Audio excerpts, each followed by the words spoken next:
Sacha Stojanovic, je suis le président fondateur de la société Meanwhile. Meanwhile est une société spécialisée dans la robotique collaborative non conventionnelle, c'est-à-dire la robotique collaborative dotée d'intelligence artificielle. Naturellement, de pouvoir créer un réseau, enfin faire améliorer, faire grandir le réseau, de voir les dernières nouveautés, les dernières tendances, qu'elles soient technologiques, mais pas forcément que technologiques, puisque elles peuvent être organisationnelles, elles peuvent être même philosophiques.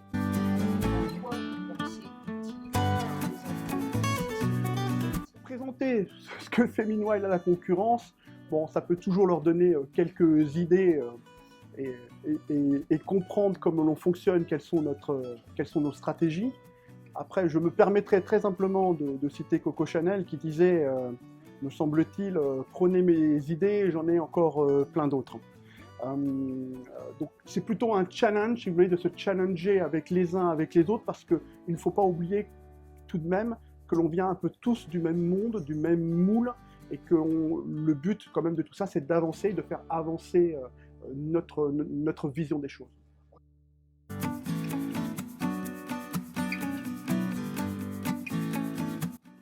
Je me permets de temporiser l'intelligence artificielle.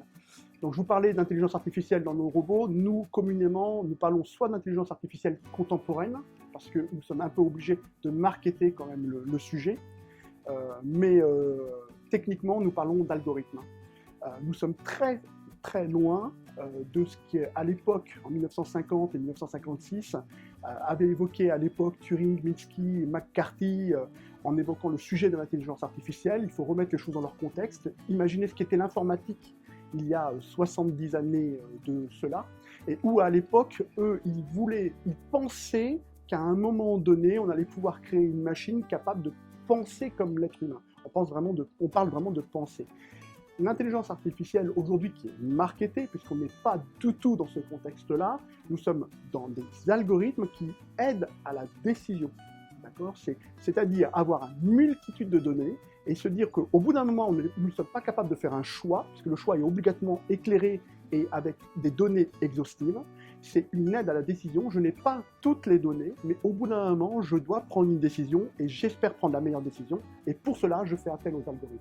N'oublions pas que le décisionnaire final, à mon sens, et là c'est une loi de bioéthique qui devrait, on va dire, gérer un peu tout ça, doit être obligatoirement l'humain, parce que la solution qui est proposée au bout du bout, elle est pour l'humain.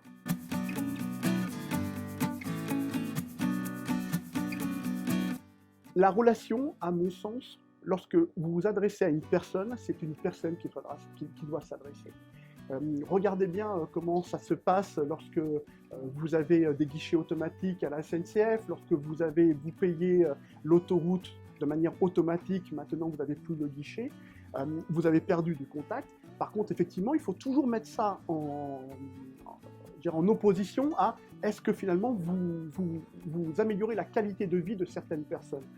Un guichet, quelqu'un qui est guichetier sur une autoroute, tout simplement, c'est pas une vie très sympathique professionnellement parlant. Et là, on peut se dire effectivement, automatiser la chose quand même pour cette personne-là, si elle perd quelque part son travail. C'est quand même intéressant, à condition d'avoir une vision systémique et de se dire, cette personne-là, j'ai la responsabilité de lui permettre de faire autre chose. Si on oublie cette partie-là, à mon sens, on se perd quelque part et on oublie le H de humain, de héros dans l'entreprise du futur.